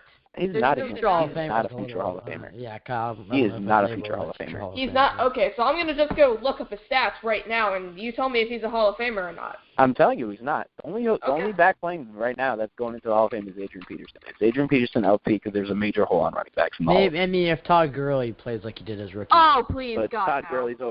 Todd has only played 1 year. Let's pump the brakes on that. Yeah. Hey, Kyle's just awkwardly looking it up. Call it, Kyle. What do you want me to say there? I don't know. So one of the things that we've noticed is a huge problem with this team is their lack of turnovers. And again, kind of like the Matt Forte thing. I mean, what's your analysis on that? Why do you think there's been such a huge drop-off in turnovers? Because, I mean, we had the fumble recovery by Sheldon. We had Marcus Williams pick in weeks 1 and 2. But pretty much besides that, I can't really remember any other turnovers. So just why do you think there's been such a drop-off? Yeah, there's only one turnover you missed, and that was a Marcus Gilchrist hit on the pylon and the ball. Yeah, that's what I was trying to say in Kansas City. That one, I forgot about that one. That was the only one, but the problem isn't that. The problem starts up front. Todd Bowles has the right pieces, but he's using them wrong. Sheldon Richardson is an amazing player, but the problem is that the Jets, Muhammad Wilkerson's a 3-4 player. We have a 3-4 player system, but we're trying to play 4-4 to fit Sheldon on the field. And it's to the point that we have him playing stand-up linebacker. Like, this makes no sense. And that's the thing I don't get, is that the coaching this year is the worst I've ever seen. How is a defensive end playing middle linebacker just I don't know. Like, if I'm a quarterback, I see Sheldon Richardson standing up, he's not dropping back into coverage. He's not going to be trying to play coverage. That's just idiotic. And then he's trying to play outside linebacker. He doesn't fit our outside linebackers. He doesn't look the same as Jordan Jenkins. He's a lot bigger. He's an interior defensive lineman that we're trying to put on the field all the time because he's good. But it's screwing the team because we're putting people that should be on the field playing their natural position, like Aaron Henderson or Bruce Carter. They could have been playing stand-up linebacker. If they're playing stand-up linebacker, the Cardinals think that they might drop back into coverage, and they know they're not 100% sure that he's blitzing, like when Sheldon Richardson is standing up in the middle of the field. It's just idiotic. Everything this year is terrible coaching-wise, and I'm sick and tired of it. I don't get how everyone's got to go. Everyone. The third-string punter coach practice, he's got to go too. Clear house. Everyone. So are you saying after this year? I mean, Revis, Marshall, Decker, or Mo, even are you trading the entire house, or who are some of the guys you think after this year that won't be here? I think you hit the nail on the head there. I don't think Revis. I think Revis is done. You know, the one thing I've noticed is that the dog, the inner dog in him is dead. His dog turned into Old Yeller. He doesn't have that fire anymore. You know, and you got a point there, Kyle. Pryor, I think could be a huge motivator. If he comes up and lays the wood on someone, then you're going to see everyone rally around Pryor, and everyone's going to get charged up from something like that. But he hasn't done it this year, and it's not, as far as who's going to go, Ben, let me put it to you simply like this: How good do you think this team is going to be at the end of the year? What's our record going to be? 11-5. Super Bowl. Oh, you're telling me we're winning out. I'm kidding. You're telling me we're winning out. If you want the hopeful fan of me, I'll say 9-7. No, I want the dead honest. But if you want the dead honest, from what we've seen these past couple weeks, this team is not a very talented team. I'll say 5-1. That's a lie. We are a extremely talented team with the worst coaching in the NFL that puts players in the wrong position. On paper we're super talented. That's why I predicted 10-6. But the problem is the team we're seeing on the field is awful. And you can put that on coaches as well as players. You can put those coaches, but the players. I mean, when Geno Smith went in there, it looked like Brandon Marshall wasn't trying whatsoever. And I know it's at the end of the game. He's probably the only guy on offense trying, so I'm not going to dog on him too much. But when Geno went into the game, Brandon literally just kind of walked to the line and just kind of half-assed ran his routes. That's a swear, Benedict. Now we're gonna have to put that on the iTunes. Thanks. No, but there are people on defense like Calvin Pryor, Marcus Gilchrist, Muhammad Wilkerson. There are all guys all over the field that don't look like they're giving it their 100%. And you mentioned Revis. I mean, that's a great point. He doesn't have that fight in him anymore. And you can blame it on the coaches, but it's for me it's 60% coaches, 40%. And it's 90% coaching. I don't know. I don't think it's that much. No, I'm telling you, it's the same coach. You're the only person who doesn't think this. I just said 60% coaching. I don't think the coaches are amazing. It's more like I'm just saying, winning. Kyle, you're going to say that you cannot blame this 100% on the coaches. Why not? Are they not the ones that are supposed to hold this team accountable on a daily basis? Get them fired up. Hold them accountable in practice. Kyle, good time management. Somebody to get you fired up, you're not ready. If you need somebody to get you fired up week in and week out, you're not ready. Bubbles has not done that good of a job. He's done a horrible job, if you want my opinion. But that's just my choice. Is my opinion of the player. Right now? Kyle, you can't even say that, it's because of the scheme that Calvin Pryor can't tackle for crap. Or, it's because of the scheme that's another thing. The Ryan Fitzpatrick can't hit a freaking moving target. Kyle, it's 60-40. It's horrendous.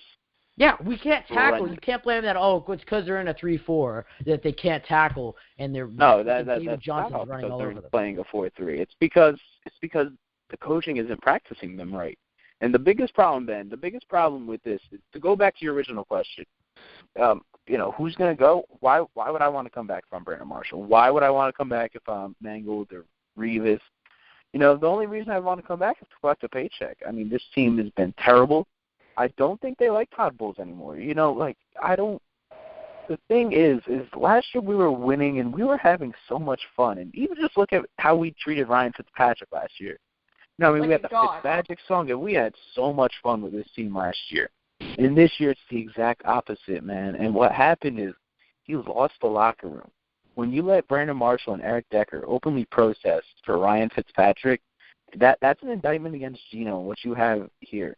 And that's why they have to keep them happy, to shut them up.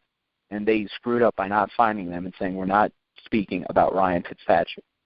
And that's why he's the quarterback, and that's why it's on the books for next year, is because Todd Bowles does not know accountability, cannot hold players accountable, And this is the biggest problem with the organization is that, they just let him run the show. And talk what you want about Rex Ryan being a circus and causing headlines, but the players, now we have a circus because he was letting Brandon run wild all season about Ryan Fitzpatrick and posting with stuffed animals, talking about Ryan Fitzpatrick. And, you just can't have that do that as a team, because then that fuels Manish Mehta. That's what fuels people like that crack in the seam, and then he widens and widens. And that's what happened to this locker room, dude. And that's why there's Team Geno and Team Fitz. Because, I don't think anyone feels that strongly against Geno. All right, I take that back. People do feel that strongly against Geno. But I don't think anyone feels that strongly that Ryan Fitzpatrick is like the Lord and Savior of the franchise. It's because Brandon's shoving it down your throat, and they're letting him. I mean, nothing that I can argue here except that I think the coaches are accountable, and I think the players are accountable. It's These are lies stated by Ben on live. Kyle, how is the coaching affecting Ryan Fitzpatrick's ability to throw deep, or that he can't hit a moving target? We should have signed him in the first place, Ben. $12 million was way too much. You can't. But Kyle, we already did, so you can't blame the lot. I'm not even gonna have this debate. Ben, the thing where I think he lost it. Let's put a poll out here. I'm still agreeing that it's more on the coaches than on the players, but you can't be 90% is on the coaches, only 10 on the players. No, it's 90. Sheldon Richardson said it best when he said most of the guys are not trying at all. I mean, guys, look at Muhammad Wilkerson. Because I know he's kind of hurt. Steve McClendon hasn't shown up at all. Jordan Jenkins is just kind of standing there when the ball is hiked. Lorenzo Walden's too fat to get after the QB. All I'm saying is that, yes, it's on the coaching, but no matter who you bring in, it's not going to matter with these guys right now at this moment because they're not giving it all. They're not talented and they're not giving it at all. That's what I've seen so far. Ben, they're not giving it all because Todd doesn't believe in them. He'll also be on no return when he punted that ball on 4th and 2. If I was a player, I would have walked off the field, and I kid you not. To punt that ball on 4th and 2, that's where the season's gone. Why don't we just take knees in the fourth quarter? Why not? Why not just take some knees? That's literally what we did. Pull a Colin Kaepernick. No. I'm serious. Why not this week? Is at the fourth quarter, Geno Smith snapped the ball down by 7 and take a knee. That's exactly what he did by punting that football, and that's where he lost the locker room. Because I wouldn't want to play for that coach. I'm very serious when I say that. If I was a free agent, I'm done after this year. I don't want to play for someone that doesn't believe in us. That's a good point. It's a compelling argument. Preach. Kyle, give out your information, man. Good stuff as always. I don't know my information. I drink. Bro. All right. We'll make sure to retweet it. We'll make sure to retweet your stuff. Good stuff as always, man. Yo, thanks for having me on, guys. Yeah, thanks for calling in. That was Kyle from New York Jets Supporters Club. Distraught, bro. I mean, good stuff from him as always. And we forgot to say this right after Joe got off, but good stuff from Joe. I mean, both of them are two heavy hitters, and they gave it their all for a long time. And now it's time to close out the show with Tyler. Let me go find his theme song. Tyler, you are on, man.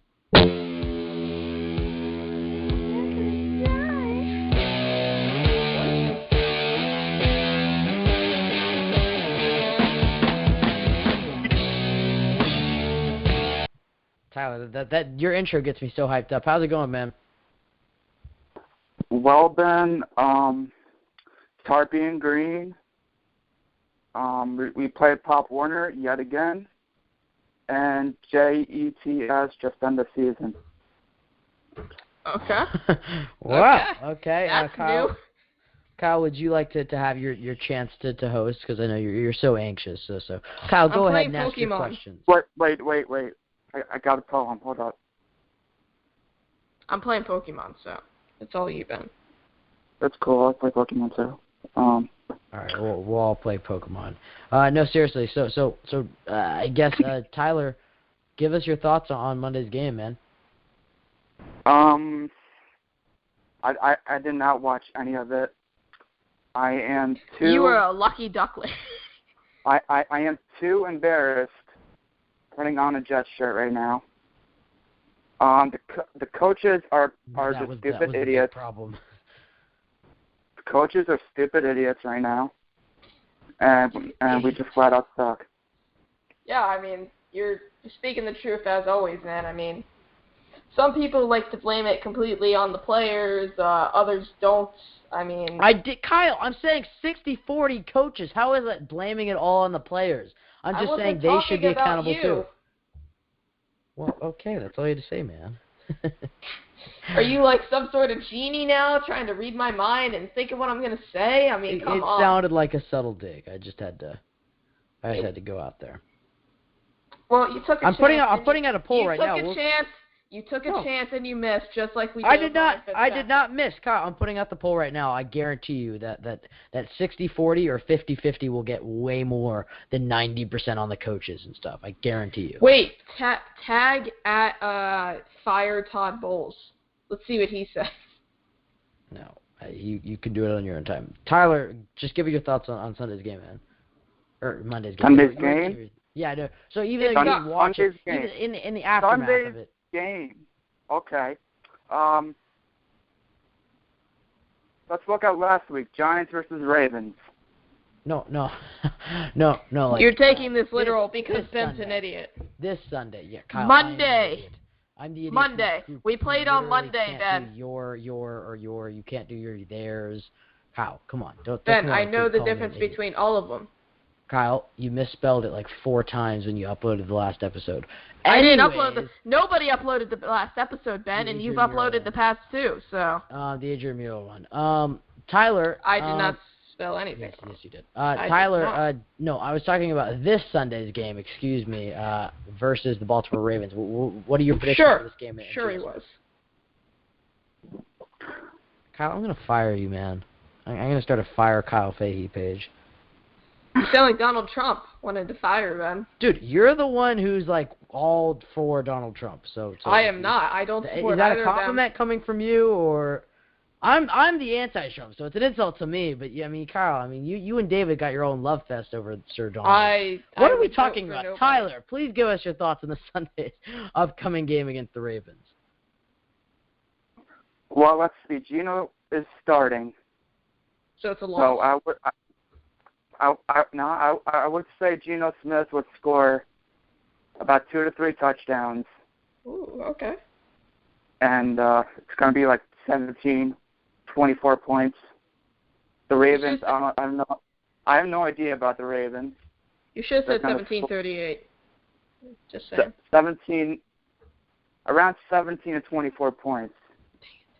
The Jets are going to make that. And the Ravens are just, I don't know.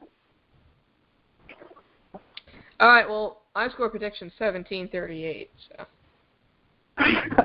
You're the worst. Tyler, how do you think Geno Smith will fare, man? Terrible. What was that? Terrible. I can't do it. Terrible. Wow, you can't do anything. Tyler, please I'm breathing. Us. Dang, you got me there, man. Tyler, how do you think Geno Smith will fare, man? I think he'll do. I think he'll be solid. He's kind of like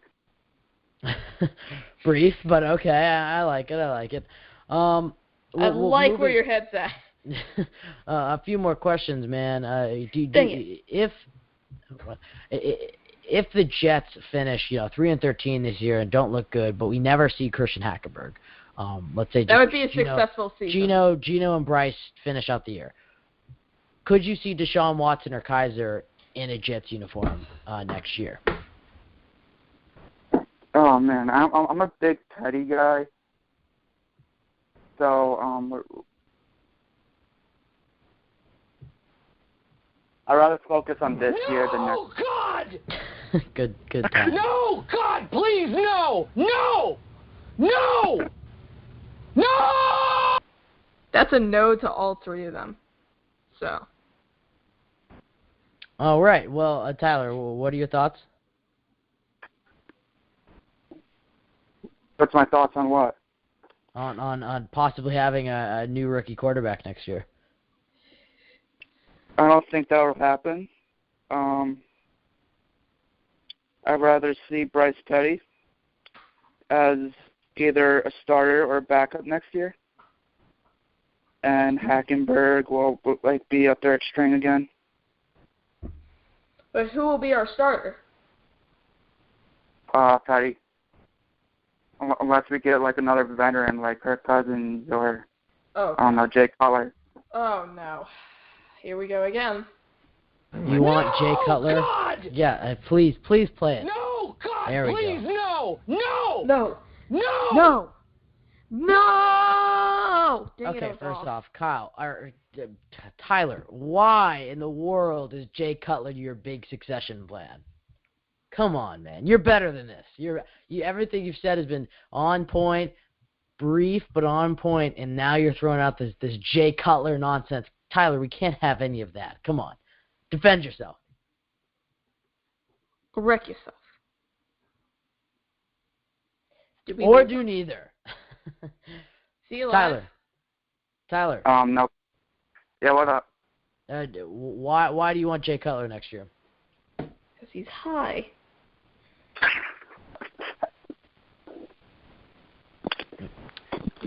All right. Well, Ben, Oh, don't acknowledge me. Still waiting. This is... Come on, man. Jay Cutler used to have a playoff mentality, and he actually been to a Super Bowl. Mentality. Playoffs? Hold on. You want to talk about playoffs?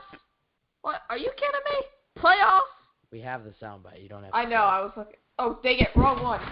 No, wrong one. I'll just play this. Can't touch this. I don't know why. Like they can't touch the playoffs. Tyler, Yeah. Tyler. I mean, you haven't given me your defense of Jay Cutler yet. Why do you want him? Because there's no reasonable explanation on why you want Jay Cutler. Guarantee you, Taylor, right now, you are Googling Jay Cutler's pros and cons. Or just nothing. Tyler, what's your prediction for this Sunday, man? I know your score prediction. You've given one, but yeah, you already gave one. How many touchdowns will Geno Smith throw? That's probably the better question. How many touchdowns do you think Geno Smith will throw this Sunday? 2 to 3 touchdowns. Woo! How many interceptions? Against the Dolphins, they pass on first down, and it's picked off. Gerald Hodgins inside the 10, and he is in for the pick 6, and a nightmare start for Geno Smith and the Jets. 50 interceptions. 15. Ben said Wow, the okay. exact same number earlier. That is trippy. Well, Tyler, before we let you go, man, give out your information. You can follow me on Twitter at thejettake96. You can follow me right back. We can talk anything but the Jets because they stress me out. Fair enough, man. Fair enough.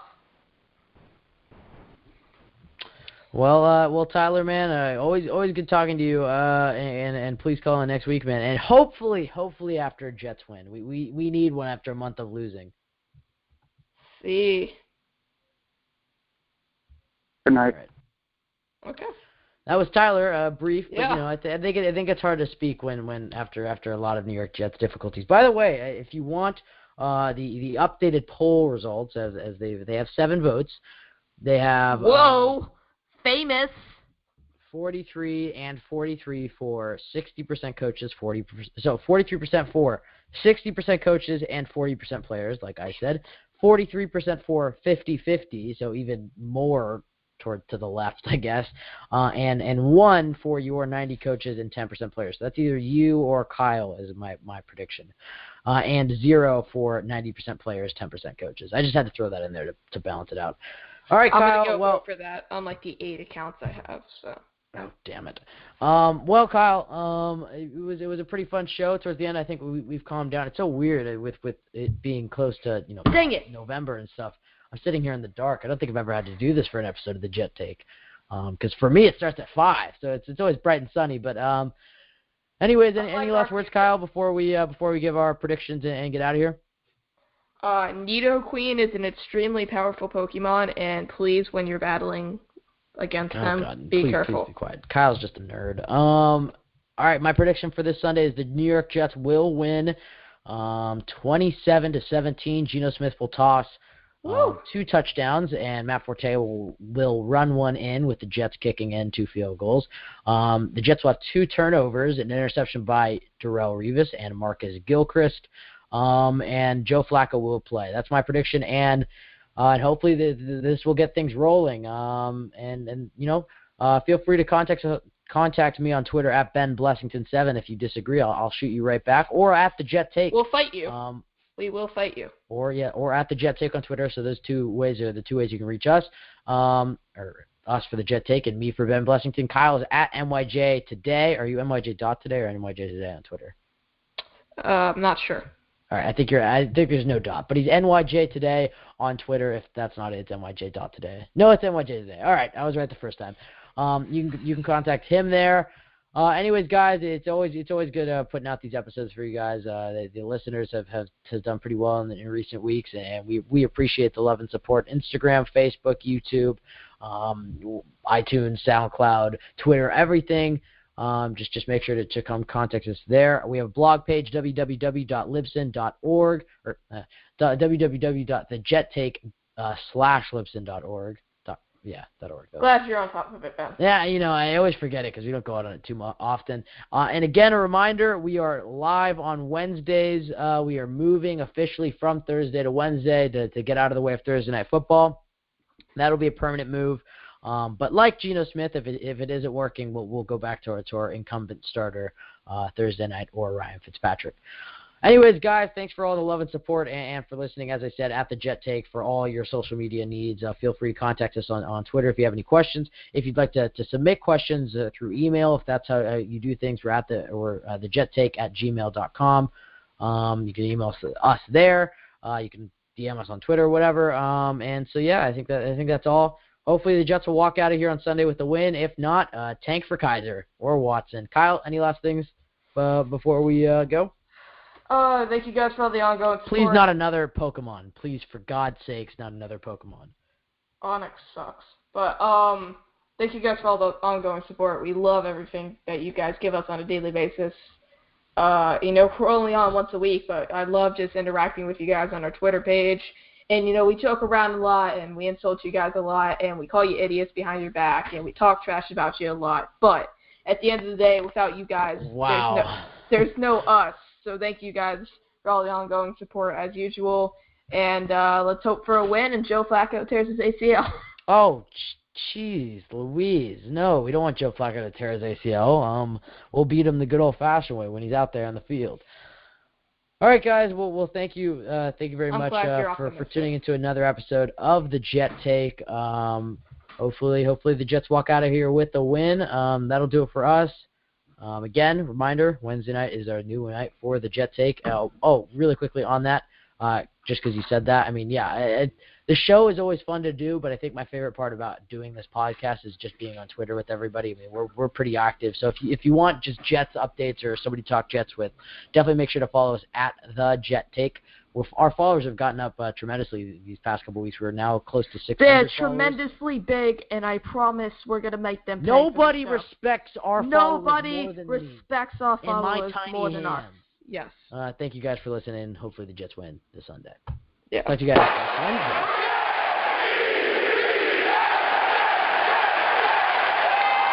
Soundbite coming off there, but talk to you guys next Wednesday.